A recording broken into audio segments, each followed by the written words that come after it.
Madame, Monsieur, bonsoir. Depuis quelques mois, une nouvelle vague idéologique et civique s'est développée dans notre pays. Ces hommes et femmes du quotidien que tout oppose se font désormais appeler les anti-systémistes. Mon équipe et moi-même sommes allés sur le terrain à la rencontre de ces hommes et femmes du quotidien encore trop méconnus du grand public.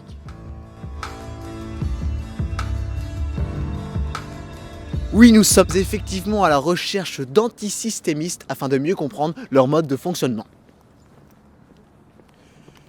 Bonjour monsieur, que pensez-vous de ceux que l'on nomme les antisystémistes ? Oh, écoutez, je pense être moi-même un très bon représentant. Mais pourquoi donc payez-vous le parc-mètre si vous en êtes un ? Justement, nous sommes en Bretagne. Si je ne paye pas le parc-mètre et qu'un agent de la marine-chaussée s'en aperçoit, alors il va sortir un petit papier avec un petit crayon et une petite contravention qui va me faire payer pour une faute ridicule. Cet argent, c'est l'argent que je vais payer parce que je suis un citoyen honnête et propre, du moins c'est ma couverture, vous me suivez ? Eh bien, cet argent il va monter jusqu'à Paris. À Paris, il va servir à quoi ? Il va servir à payer des dépenses futiles et inutiles du président. Son jardin, ses céréales le matin. En tant qu'antisystémiste qui se respecte, je refuse de payer les pétuniates la première dame. Donnez-moi ce micro. Eh bien, merci beaucoup monsieur pour ces nombreuses précisions. Nous passons maintenant.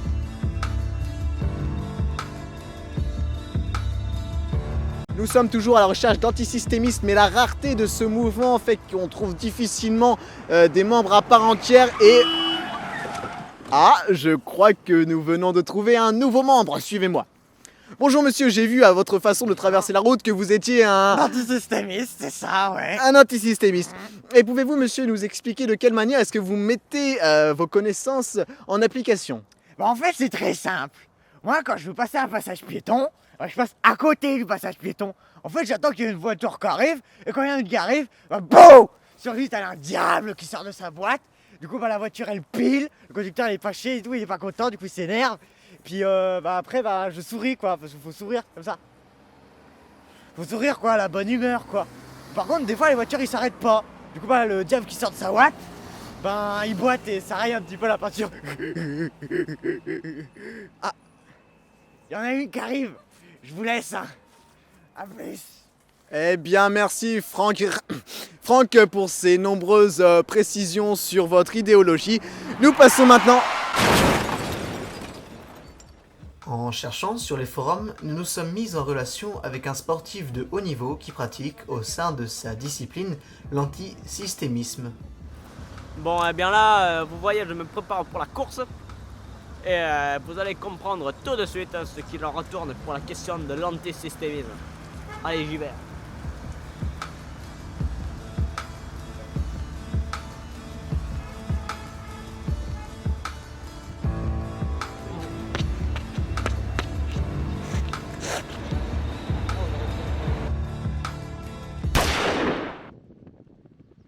Patrick nous a confié avant la course que sa mise en pratique de l'antisystémisme dans sa discipline sportive consiste à faire la course mais dans le sens inverse, en faisant le tour de la Terre mais sans passer par le même chemin que les autres concurrents.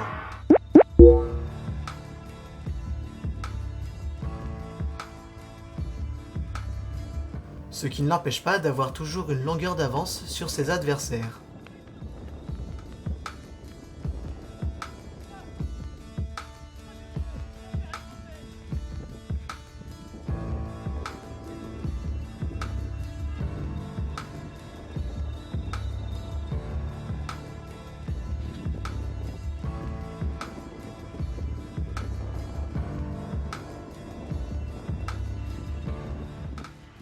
Et maintenant, Patrick remet ça et repart pour un nouveau 100 mètres. Nous rencontrons maintenant Monsieur le Ferron, antisystémiste émérite, statisticien et professeur de mathématiques, avec qui nous échangeons sur sa manière d'adopter l'antisystémisme dans son activité professionnelle. À la base, j'ai remarqué que mes élèves de première ne maîtrisaient pas suffisamment les bases et que leur niveau était assez bas. J'ai donc décidé de leur donner des évaluations basiques. Le résultat était, plutôt catastrophique. Pourtant, ce n'est pas si compliqué. Nous comptons en base de 10. Admettons que je veuille calculer combien font 10, mais en base de 7. Il suffit d'effectuer la division euclidienne 10 par 7, ce qui nous donne 1, reste 3. 10 en base de 7, c'est donc 13. Mes élèves avaient une moyenne de 20, ce qui est assez bas. Pourtant 20 c'est la note maximale. Ah non, pas 20 en base de 10. Mes élèves avaient une moyenne de 20 avec une base de 19,75. Ce qui, ramené à une base de 10, nous donne 10,25. Je le répète, c'est une moyenne assez basse.